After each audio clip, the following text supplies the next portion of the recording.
Բարելույս հարգելի ժողովուրդ, Ամերիկայի Միացյալ Նահանգները այս գիշեր հարվածներ է հասցրել Իրանի ատոմային միջուկային ստորգետնյա օբյեկտներին եւ ըստ Դոնալդ Թրամփի հայտարարության այդ օբյեկտները այլևս գոյություն չունեն։ Իմ այս ուղիղ եթերը ավելի շատ մեր հայրենակիցների նկատմամբ ունեցած սրտացավությունից է գալիս, ոչ թե ուզում եմ մեկնաբանեմ ԱՄՆ գործողությունները կամ Իրանի հետ տեղի ունենալիքը, եթե ցանկություն ունեք, դիտեք ինձ մի քանի օր առաջ արված լայվը, այս հարցերի շուրջ նոր ավելացնելու բան չունեմ, այնպես ինչպես կանխատեսել, գնահատել, ենթադրել էի, նույնը մնում է ուժի մեջ, կամ կարող եք մտնել իմ Facebook-յան էջում եւ իմ վերջին օրերի գրառումները կարդալ, դարձյալ դրանց որևիցե ավելացնելու բան չունեմ։ Ամեն ինչ ընթանում է ճիշտ այնպես, ինչպես պիտի ընթանար եւ ինչպես կանխատեսել էի, ինչպես ենթադրել էի։ Բայց ինչ չեմ ասել ու ինչ նկատեցի ժողովրդի մեջ անհանգստություն, թե ինչ ալ գալու մեր գլխին, հատկապես Սյունիքի հետ ինչա տեղի ունենալու, անհանգստություններ, մտահոգություններ կան մարդկանց մոտ, դրա համար ուզում եմ այս թեմային հատուկ անդրադառնամ։ Նամանավանդ մենք գիտենք, որ Սյունիքում, այսպես ասած, բալանսի ապահովմանը լուրջ մասնակցում էր Իրանը եւ Իրանի այս խոցվելը, Իրանի ինչ որ տեղ եւ ինչ որ չափով թուլանալը կամ զբաղվածությունը այս հարցում կամ ապագայում որ հնարավոր է լինի, կարծես այդ բալանսը շեղում է, թուլացնում է իրանական կողմի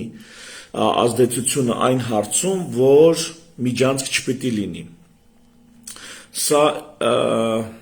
Սա իհարկե արդեն վերստին գնահատելու կարիք է զգում, միանգամից ասեմ, որ ինքս առանձնակի մեծ անհանգստություն եւ տագնապներ չունեմ։ Ինչու՞։ Որովհետև տեսեք ինչ է ստացվում։ Ըստ էության, եթե թուլանում էր իրանական բալանսը, իրանական կողմի ազդեցությունը, այս հավասարակշռության ձևավորման վրա, ապա պիտի որ ակտիվանար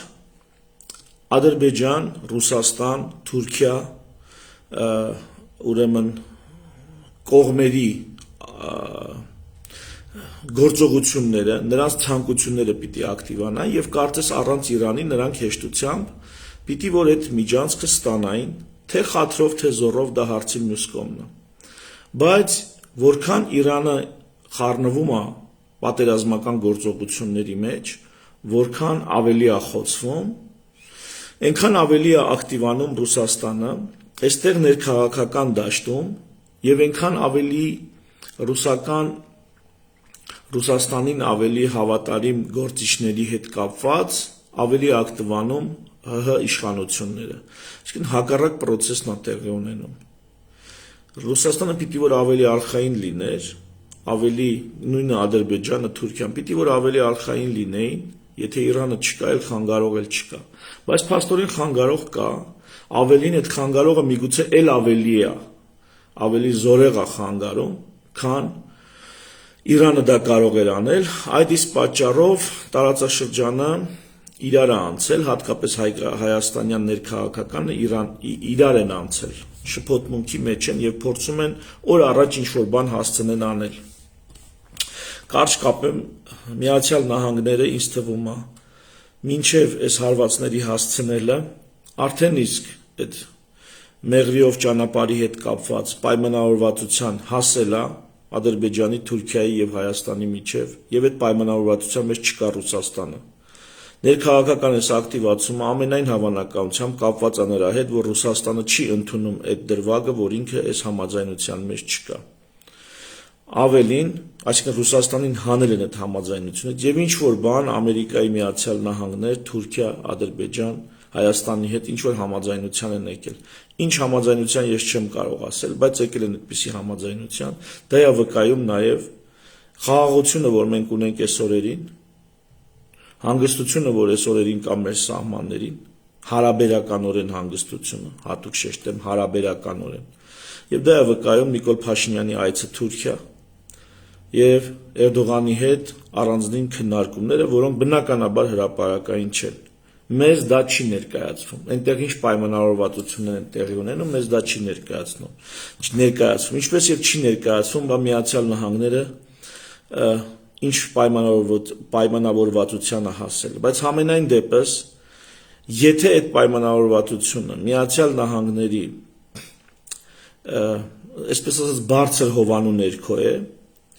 իսկ դրա մասին կարելի է կռահել տեսնելով Իրանում օրինակ, այս գիշեր եղած հարվածները, որ վերջին խոսքը ԱՄՆ-ն ցույց է տալիս, որ վերջին խոսքը այնուամենայնիվ պատկանում է Իրան։ Իրեն է պատկանում վերջին խոսքը։ Միացյալ Նահանգներն է տարածաշրջանի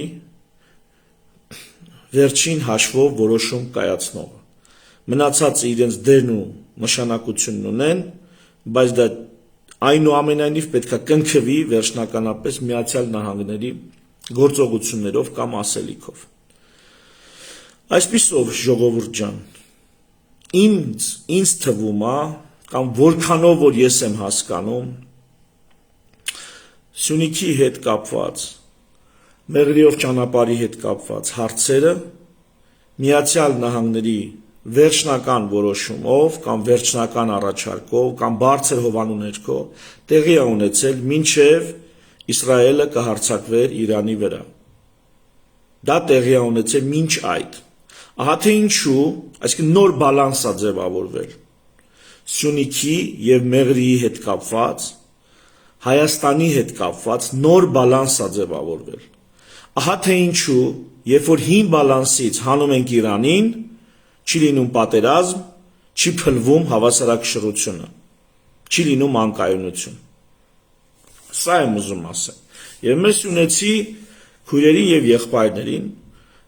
չգիտեմ սա որքանով է օբյեկտիվ, ժողովուրդ, սա իմ կարծիքն է ընդհանրապես, բայց ես ուզում եմ իմ կարծիքից ելնելով, իմ հաշվարկներից, իմ պատկերացումներից ելնելով,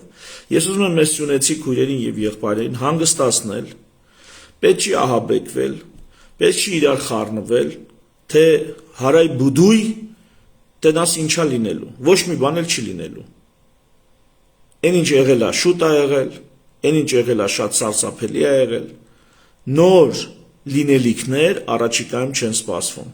որովհետև կրկնում եմ, Սյունիքի եւ Մեղրիի հետ կապված որոշումները ինձ թվում է փակ դռների հետևում կայացվել են մինչև Իսրայելը կհարձակվեր Իրանի վրա։ Ահա թե ինչու նախկին հավասարակշռությունից հանելով Իրանին, այդ հավասարակշռությունը չի փոխվում։ Դա նշանակում է այլևս կա ձևավորված նոր հավասարակշռություն։ Միակ բանը այդ նոր հավասարակշռությունից, միակ չէ, բայց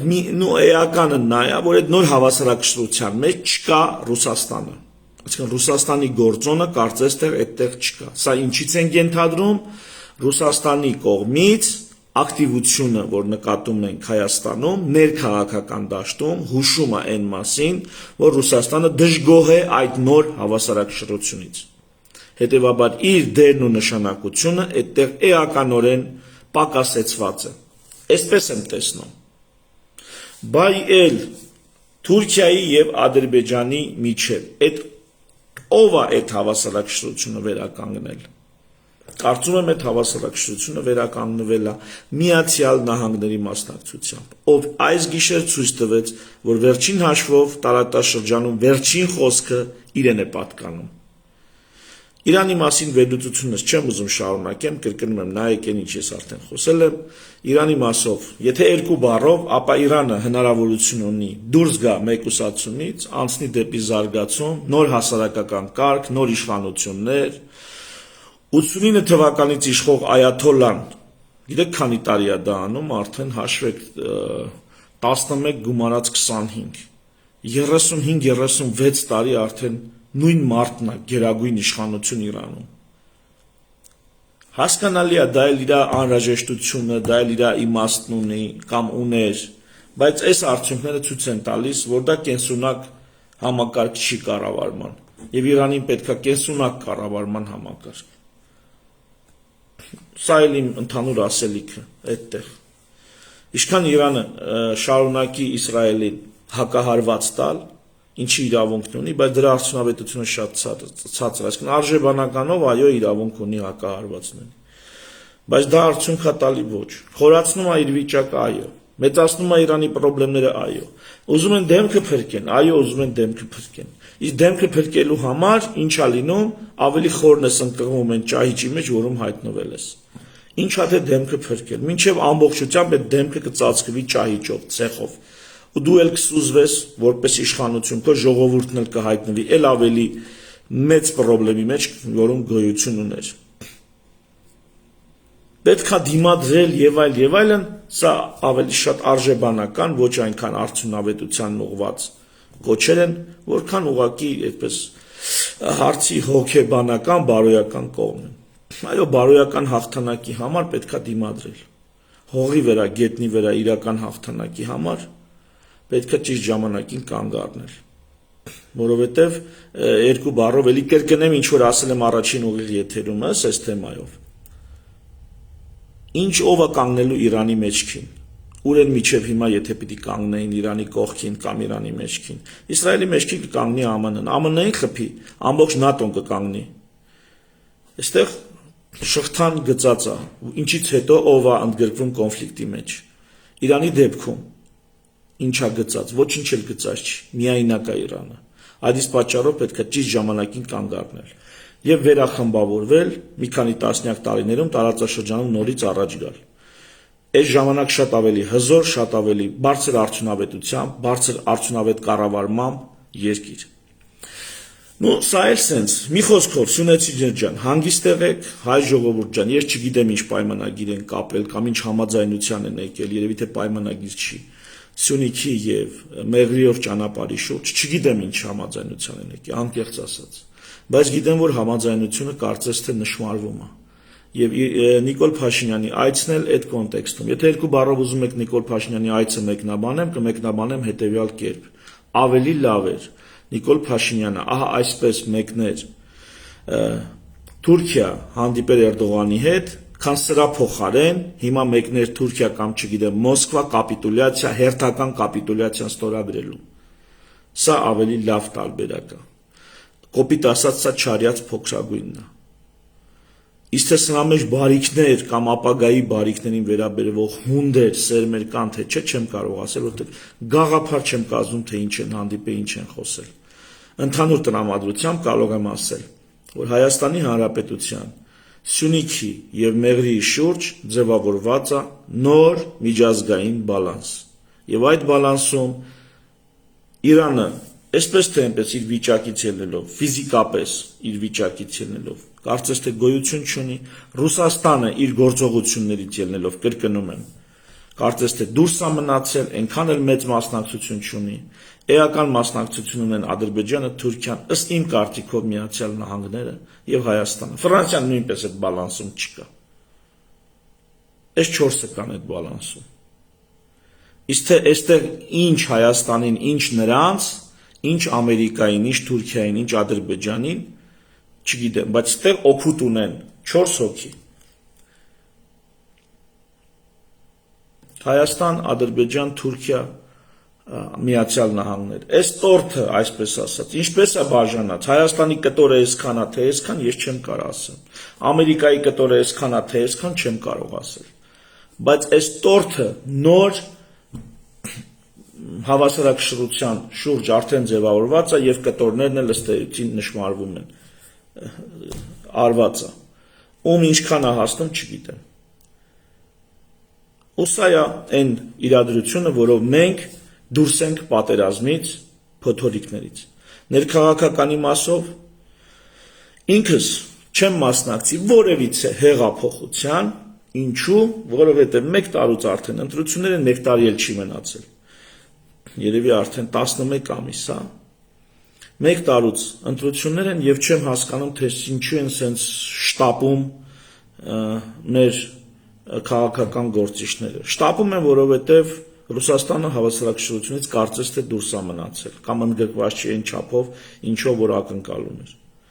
Լինելու են խնդիրներ, լարսում, շրջափակում եւ այլն, այո, լինելու են խնդիրներ։ Կհասցնենք այդ ընթացքում այլընտրանքային ճանապարհներ ունենալ, օրինակ Թուրքիայով, մեր ապրանքները տանել բերելու եւ այլն, չգիտեմ։ Բայց Ռուսաստանը արդեն իսկ սպառնացել է։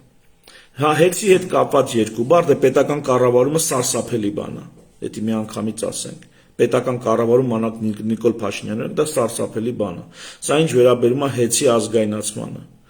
Բայց որ մոնոպոլիան, այն մոնոպոլիան, որ կա հեցին, սա էլ պետքա կոտրվի, կարծում եմ սա էլ է խիստ ցանկալի, որ այսպիսի մոնոպոլիա չլինի, ինչպիսին հեցինն է։ Բայց դրա մասին տնտեսագետները սա ինձանից 1000 գլուխ ավելի լավ կբացատրեն, կներկայացնեն։ Ես հեցի հետ կապված ուրիշ բան եմ ուզում ասել։ Ռուսաստանը մեզ սանկցիաների տակ դնելուց վտանգում է իր մոնոպոլիաները Հայաստանում։ Այսինքն, եթե սանկցիայի տակ դրեց, կորցնելու է այն տնտեսական լծակները, որ Հայաստանում ունի։ Կորցնելու է ուղղակի։ Դրա համար Ռուսաստանը պետք է լավ մտածի մեզ սանկցիաների տակ դնելուց առաջ։ Եվ եթե մենք սկսել ենք, Հայաստանի Հանրապետությունը սկսել է ռուսական մոնոպոլիաները ազգայնացնել, սա խնդիր է ժողովուրդ։ Ինչի մասին, սա խնդիր է այն մասին, որ Ռուսաստանը սկսել է սանկցիաները։ Այս սրա մասին պետք է մի փոքր անհանգ ստանալ։ Սրա շուրջ պետք է անհանգ ստանալ։ Բայց դե սա պատերազմ չի, իհարկե։ Իրական թեժ պատերազմ չի, սա սառը պատերազմի տարեր է պարունակում, սա իրական մեծ պատերազմ չի, եւ սրա կարգավորումները կարծում եմ ավելի դյուրին են, ավելի հեշտ են։ Տեսնենք առաջիկայում ինչ կլինի։ Մի խոսքով Սյունեցիներ ջան, իմ դիտարկումներով, իմ անձնական սուբյեկտիվ կարծիքն է։ Հանգիստ եղեք։ Եթե մի բան եղած լիներ, արդեն իսկ եղել էր։ Արդեն իսկ տեղի էր ունեցել։ Այնպես որ հանգիստ եղեք։ Պատերազմի վտանգ կարծում եմ, շատ ցածր է, պատերազմի վտանգը, ներքաղաքական անկայունությունը թույլ են ռուսական գործոնները Հայաստանում շատ թույլ են, էլի մեծ ներքաղաքական անկայունություն չեմ կարծում, մենամա դուք ամեն մեկը ձեր գործերով լինեք, ժողովուրդ ջան, մինչև տեսնենք գլխներիս ինչ է գալի, թերևս այսքանը, շնորհակալ եմ ուշադրության համար, ամենալավ բաները, ցտեսություն։